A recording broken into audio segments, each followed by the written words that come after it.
Okay guys, so I'm back testing a few things out here.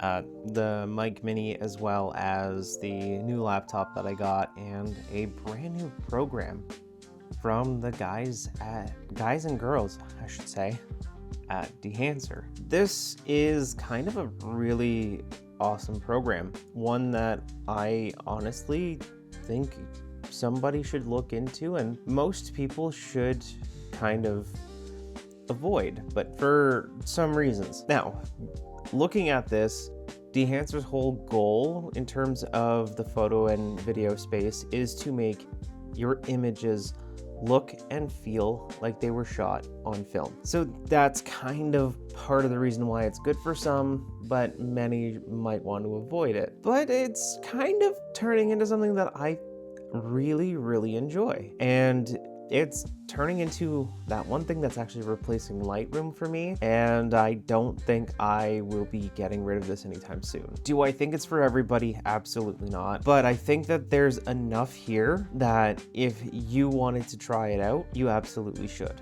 I do have discount codes and everything in the description, so please check that out. You'll get a nice discount on your subscription. I believe it is either 10 or 20% off. I will double check that in a little bit, or it'll be in the description below. But this is a phenomenal program, and I don't want anybody to get anything wrong here. This is a great raw processor, and it is, I think it works best kind of if you're trying to emulate a lot of the film stuff that you can't get with digital nowadays. So for an example, we'll go through some of the images here I've been testing with, and we'll talk about some of the film stocks and how to kind of use the program. And I'll give you a good final verdict at the end of the video, but I think this is something that most of you will agree, this is a tool that can replace Lightroom for the right person, or be a supplemental tool that really pushes everything you have to the next level. We'll start here with an image that I think would look good as a postcard. Now, you'll see here, there's a few things to kind of keep an eye on. You'll have on this left-hand side is where a lot of your filters are, or a lot of your presets. Now, one thing about Dehancer is that it's not just a preset. It's more of a complete and total transformation of your images from what you would normally have as a clean digital file to something with a little bit more character, something a little bit more imperfect like a film file. And it tries to emulate older lenses as well as older film colors and give you the halation and the bloom that you would get in the highlights and around the detailed areas. So it is going to be a little bit different than editing in Lightroom. You're not going for the most optimized image, you're going for something with the right mood and the right feel. So a lot of these presets are pretty good. We'll go through some of them just to kind of show you a little bit of what's going on, but in a second. On the right hand side, you'll see this is where you can edit a lot of your different things, like let's say your colors and details, as well as if you're going to want to put some scratches and everything on there as if you were scanning a film negative, or you can have your halation and bloom effects down here. There's a lot to kind of go through in this. You can also change the different raw processor, like there's the Dehancer Libra, or you can change to Apple, which will get you much closer to what your neutral negative would be, or your raw file, I should say. I think this is only available for Apple devices. I've just recently purchased my Apple device, and I haven't checked to see if it's on Windows or anything like that. So I'll put a comment down below or something in the description to show you if it is on a Windows device. But from my understanding, they're focusing on Apple first, and then eventually might jump into Windows, depending on the market, of course. With this is pretty much everything you need to know right here. You'll also have snapshots, and basically that's a snapshot of your image, all the different effects that you could put on it, so that if you wanted to try a few things and you think, oh, you know what, let's see what one does versus the other, you have that. You can hide your menus, so you can have the viewing area, and of course your histogram and inspector is down there. You can close them if you want to. I keep them open. And then you have your one-to-one zoom.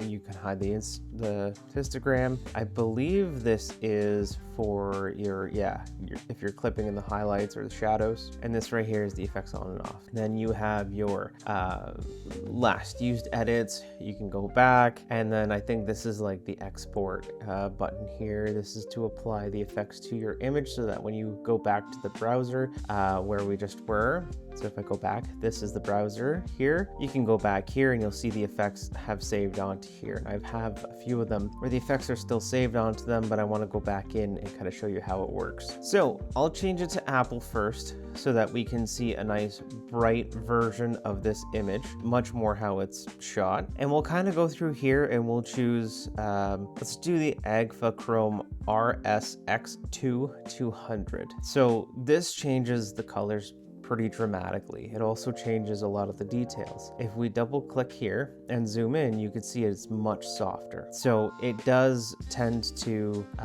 take on the effects and the characteristics of that film profile. And then if we switch it to, let's say, the Fuji Eterna Vivid, you could see it does the same thing. It's pretty compressed and it looks as if it was shot on a completely different film emulsion, which the whole plan of this is to kind of do that, is to mimic the film that you basically pick out of here. Now you can pick one of these presets. So let's pick, I usually like something in the Kodak realm for almost everything. I, for some reason, love Kodak films, it seems. So we'll go, this one seems all right. That one seems a little too cyan. You know what, this Kodak Pro Image 100 or even the Supra 100 seems to be very nice. So we'll pick this one here, and this one has quite a bit of grain, and I just want the colors from it and a little bit of the detail, but I want less grain. So we can go down and we can find our film grain here. We can actually turn down the amount, and we can turn down the size of the grain as well. Now I have the colors of this specific film, and I don't have as much grain. Like if I switched it back to where it was, you can see the grain structure actually changing on video here. I don't know how much it comes through in the YouTube space once we compress everything, but once I actually decide I want less grain, we can turn down that grain quite a bit. Now there will always be grain. Every single time you see, there will always be grain. It's just the characteristics of film. You're just always going to have some sort of grain structure, so Dehancer has that in and built in. So just remember that when you're editing through here. Now looking at it, I think, okay, this is an almost complete image. This is fairly close to what I would have in terms of an almost finished image, but I want something a little bit more. I think I want a little bit more color density in here, and this allows the colors to feel more weight on the paper. And as you can see, the greens and the yellows kind of improved a little bit more. And if I hike this up, you're not going to see it dramatically change. If I change that to be lower, you're not going to see anything dramatically change. You're just going to see the saturation come in, and basically everything feel a little bit more heavy on the page. And the tonal contrast, I'm going down in contrast because I want the shadows in this mountain area here, or at least this little hill here, feel a little bit more open to sunlight, whereas I still want this to be dark. So that's going to be dark for a while there. I don't have to do much in terms of changing that. And then we're going to go and increase the black point a little bit so that we can have still a lot of the blacks, and we're still going to get a little bit more lift in the shadows. And this is where I would pretty much stick this image. This is a very good and strong image in terms of just the colors and the details, and it guides you through. It has no real subject matter in this image, but it does lead you through it, and you can kind of see everything that happens with Dehancer to it. So it was a good example image, and I think this is a pretty strong edit for it. I would want the sky to be a little bit more blue over here in this top right corner, but I'm happy with this. I would sell an image like this, and it would work quite well. And it does look like it was shot from sometime in the 80s. Now, I'm gonna go to another image that I really do kind of enjoy, and I've enjoyed for a long time. So again, I'm going to switch it to Apple. We're going to get back to normal, and we're going to get back to our regular profile here, and I'm gonna make sure that there's no presets on, and we're going to edit this one from basically start to finish. Now this image is already a fairly good image, and I don't need to do a lot to it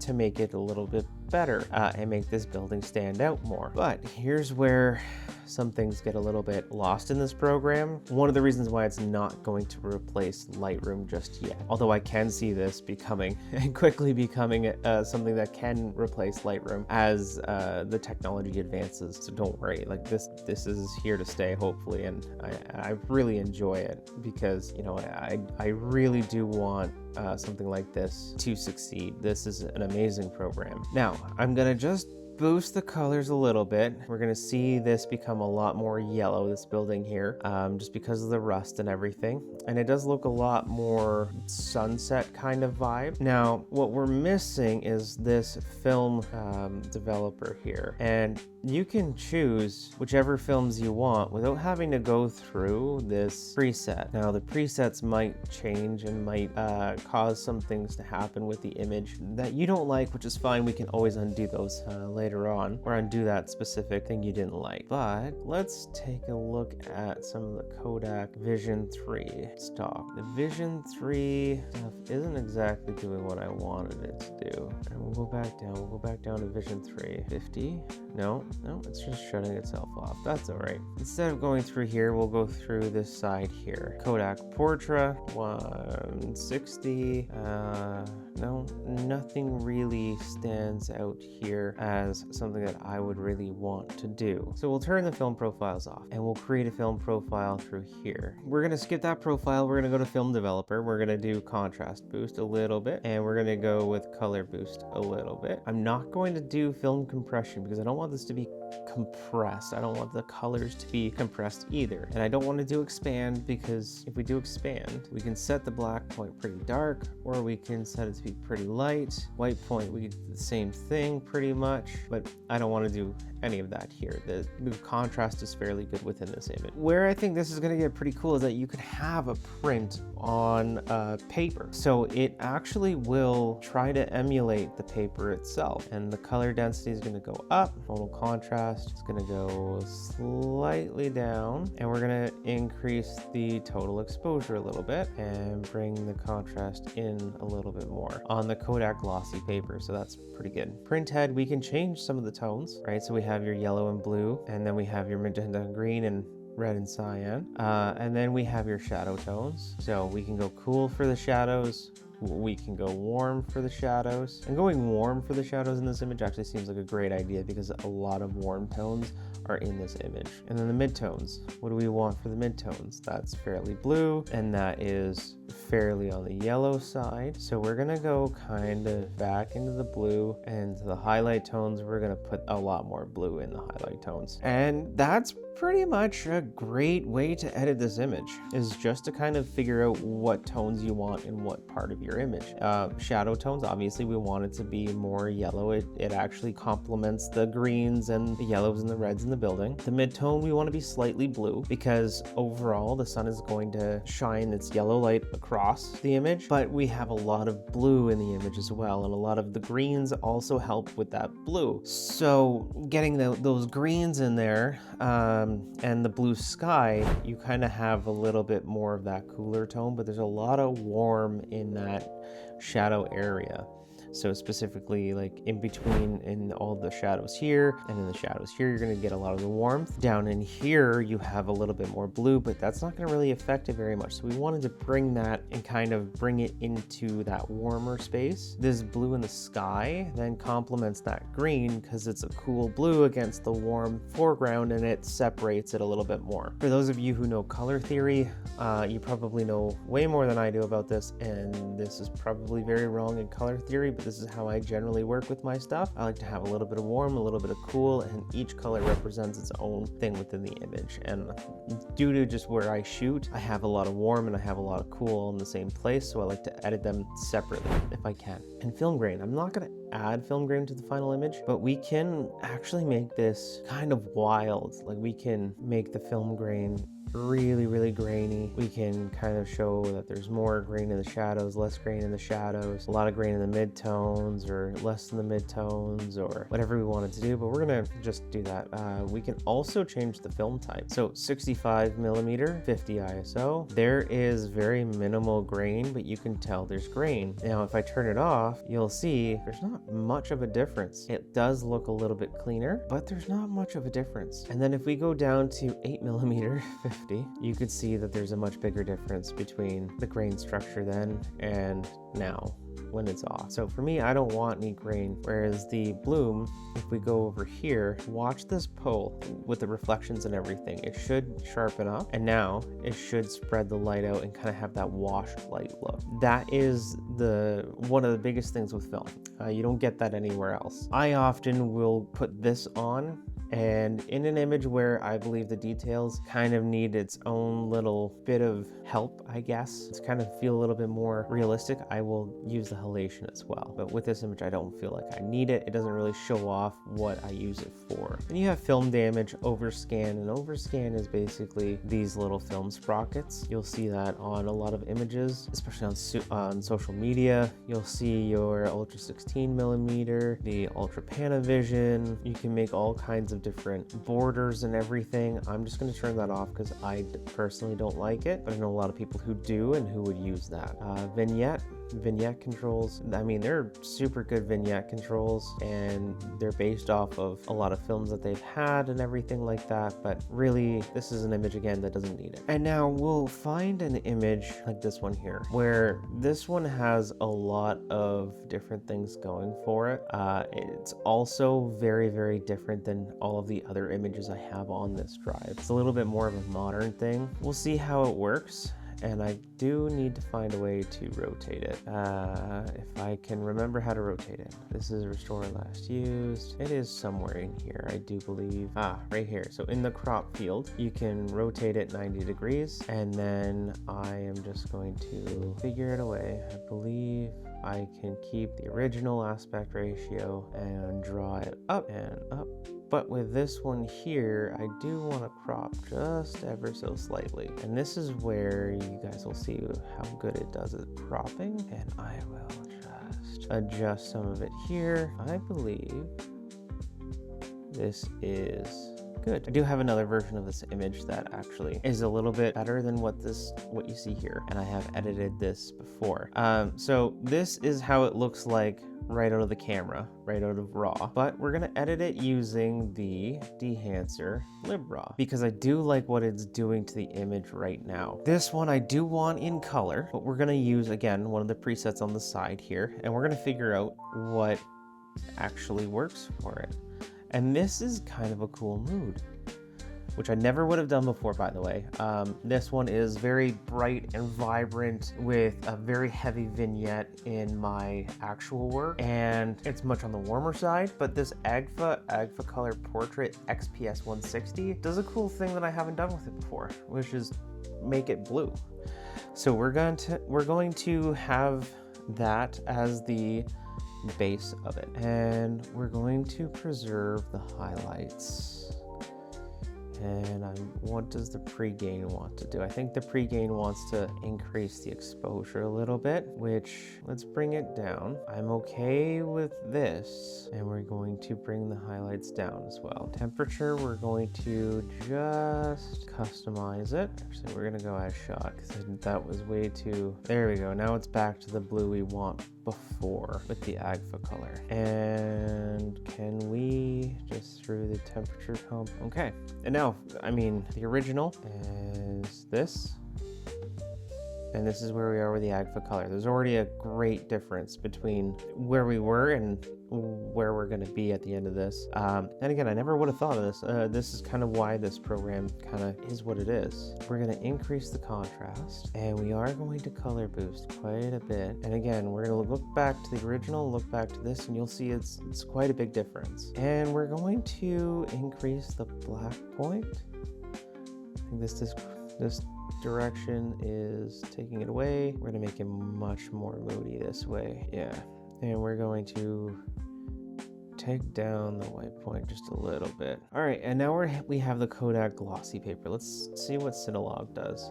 No. Okay, the Fujifilm print paper looks really, really good. The Kodak Endura, I think we are gonna go with the Kodak print film. Kodak Endura glossy, a little too much, but I think this, for the way we're editing today, trying to make it look like a decent film stock, this is it. And we want the color density up, I do believe, just to get that red back in. There we go. And tonal contrast, we will just make it a little bit more. Now, the thing that sucks about this program is editing images like this, where you really want to get something a little bit more on the edgy side, but also a little bit more control over certain areas of the image. I don't have a mask tool that I've really learned how to use, to the point that the masking tool in Lightroom is just insane. It is the best masking tool that you can ever have. I believe there is a masking tool of some sort here, but again, I don't really know how to use it, and that's kind of a downside for me. It's not a major downside where I've stopped using this program. All I do now is I actually use this in conjunction with Affinity Pixel, is what they're calling it now. So I do a lot of the first touch-ups here with color and composition, and then I move it over to Affinity for the rest of it, and then I have my control and everything else. So it's just a different kind of web flow. It's how basically Lightroom and Photoshop used to be, but with this one I don't have to worry about it. I mean, this is still a phenomenal program, and I really do love some of the things that you can get up to in here. And if I wanted to do like film damage, like this kind of adds a little bit of grungy kind of edge to it. And we're going to make it some dust and scratches. And we can add a little bit more scale, size balance. So now you can kind of see like it's doing its thing, but I still want more. I want something that's going to be a little crazier than what it's giving me here. And it's not quite doing the thing, but let's check out if we do this, size balance, refresh. There, now we're starting to get some of the real damage, but I'm going to keep it off for now. This one might be a cool one for some overscans, and we're probably going to go towards, see, this is where you get into some cool effects for Instagram, right? This one would be a really cool thing to post on Instagram. It would get a lot of viewers and change a lot of people's feeds to something really, really artistic and cool, but you would need shots that kind of lend itself to something like this. And for some of you, this shot may lead to something cool like that or not, but I think that, you know, some tools in here definitely are for certain types of shots. So that's kind of it in a nutshell. Like I said, it's almost like using Lightroom from many years ago, when Lightroom was just a companion to Photoshop rather than its own raw editor that most people have made it their only process now, is only editing in Lightroom. So you want to use this in conjunction with something else that you have. It's a phenomenal tool, and it is one that I don't think I could work without now that I know that this is here and there's so many options for it. Like, just this alone changed the mood that I have for this image. If I were to go down and find a different film type, like Kodak, because it's more red, and we're gonna go with Kodak, we're gonna do Kodachrome, it changes the image completely. It's a completely different feel, right? So you have to remember it does change the image quite dramatically from this and this. So it does its job, and it does it well. And I can say it doesn't really hinder the image. It feels like film. And that's the whole point of this kind of program. It feels like film. Like, here's another one. This is one I edited earlier, and I used Kodachrome. This is a beautiful image that looks like it was shot back in the day on Kodachrome. This is the original. This is it with the Dehancer modifications I did. And all I really did was change it to Kodachrome and took a little bit more red out so that this would actually look how I wanted it to. I balanced the colors a little bit, and this is great. So at the end of the day, would I recommend it? Absolutely. This is a phenomenal program. This is one that I really do enjoy. I have made beautiful edits to a lot of my images here, and I don't think you can kind of get anything better than it if you wanted to emulate film. Like this shot kind of looks like it would come out of a movie. And so I used some films that I think would lend itself to that era of film from the early 2000s or from the late 90s, which is what I'm basing this edit off of. And like, this is the original. This is it here. This looks like it would be in a film. And that's because it's emulating a lot of the film stocks that they use in film as well. And this one, I wanted it to look like it came from an old archive somewhere, and I made sure it looked like it. So Dehancer, by all means, if you want that emulated film look, you have to get this. This is the only way that you're gonna get it with a digital file now. There's a lot of tools out there that do a good job, but this one does a perfect job. So if you were a photographer who hates digital or has been hating the soulless kind of feel or cleanliness of digital, this program will help you get to that old film state with your digital files, so that you don't always have to go out and spend $20 to $30 to $40 on film, sometimes hundreds of dollars on film, just to use it, come back and not be happy with the result. This, you get to use your camera that you have today, use your film emulations that you have in your software, and produce something that is extremely close, if not the exact same as what you would get out of film, but now just on digital. For you, it's worth it. For somebody who's looking to break free of Lightroom, it's not going to replace Lightroom completely yet. There's a few things I would like to see before I can confidently say this would replace Lightroom fully for a lot of people, and that is just the first basic edits that you would make to your image, like being able to increase the shadows, decrease the highlights, affect exposure the similar way to you would have on Lightroom. I would like a masking tool for specific parts of the image, and not quite like a layers tab, but it would keep track of certain layers so that if you're masking, you can control 2 or 3 masks at the same time. In most of my editing, I've only ever used 1 or 2 masks, usually foreground, background, so that would be really nice. And I would like to see the vignette tool become a little bit better, something a little bit more like how Lightroom treats their vignettes, where everything closes in from the center and you have a little bit more tools that way. But it could just be that I'm familiar with Lightroom and how they operate it. I've only been using this for a couple of weeks now, and I've been getting used to it. I've gotten pretty good at editing my images with it, but with like I said, with Lightroom, I've been using that for many years, so it's kind of tough to switch to something you barely know. But phenomenal program. I mean, right now it is my go-to instead of Lightroom, so it certainly does the job for what I want right now with my work. And I don't think I'm going to be switching back to Lightroom anytime soon, and I think I'm going to continue just editing a few of these images in the meantime. But yeah, as somebody who definitely wants to continue with the Dehancer suite, not just for photo editing but for video editing, I think this is a stellar product. I really do. I do think that this is something that we can see evolve over time, and I think this is going to be something that evolves not only into something that is a stellar program, but something that has its own kind of stamp on the industry within the next few years.